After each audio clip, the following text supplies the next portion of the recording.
Drew Kendall from Boston College. Listen, we know the Giants just love Boston College players. They always have. 6'4", 285 pounds, 23 years old, from Norwell, Massachusetts. Now, what's crazy is one of his linemen on Boston College, his teammates, also from Norwell, Massachusetts. Who would have thought that 40% of their offensive line would be from Norwell, Massachusetts, of all places? Not to be confused with Norwell.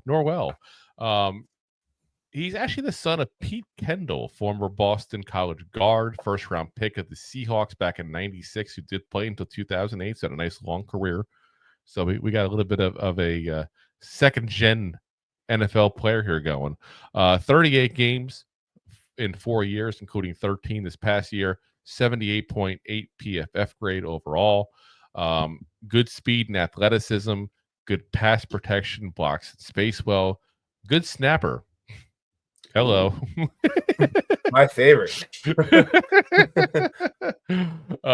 Smart, but his size is one of the biggest, is really the thing. Small size, not very strong.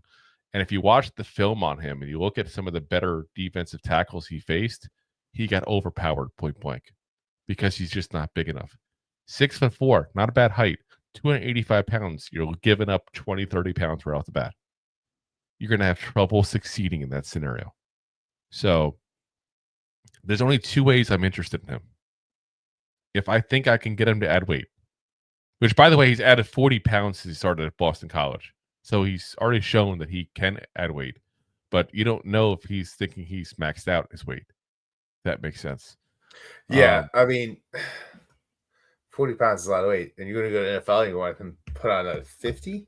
Yeah, well, not 50. I want at least, 25, 30 pounds at least. That's what I want.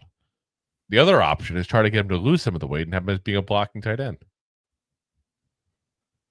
Yeah. I mean, I'm not saying there's not a role for him. He's technically sound. Like, he's a good blocker. There is a place for people that can block in the NFL. There always is. Look at, Chris Manhurst on the Giants last year. We re-signed already this year. He is a blocking tight end.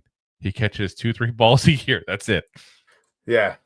I'd almost be kind of curious at this because, like I said, you're going to have to go up or down. You can't play center at 285, really. Like, that's not going to be a feasible thing, potentially. I mean, who knows? There's occasionally you get some guys who are, smaller guys who somehow just happen to go ahead and figure it out. I mean, you do see that. Like, I remember, a couple of years ago when Linderbaum came out. Remember, he was like 290 at the time, and he was thought to be a smaller guy. 295, I want to say, actually was, I think. Yeah, that ballpark. But he's 314 pounds now. And now he's beasting. Now he's a great center in this league. So, we're going to have to look at him with that kind of glasses going, okay, good sound technical guy, needs to add the weight.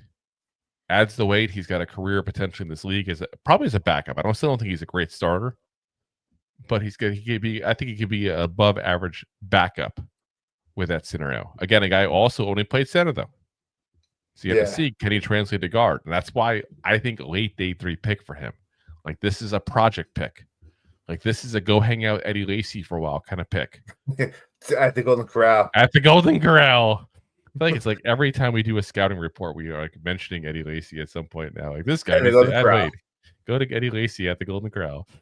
But like I said, I like a lot of what I see on film on him. I just worry about his size. That's a little light. Like, you could lose like 20 pounds and be a blocking tight end, or you can gain like 30 pounds and be an actual lineman in this league. You decide. And part of that might be based on how his hands are.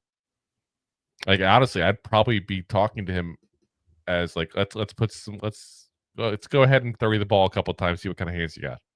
If I was there with a workout or a meeting, I want to talk to him about that kind of stuff, and then make my decision from there. Unfortunately, you and I don't have that option.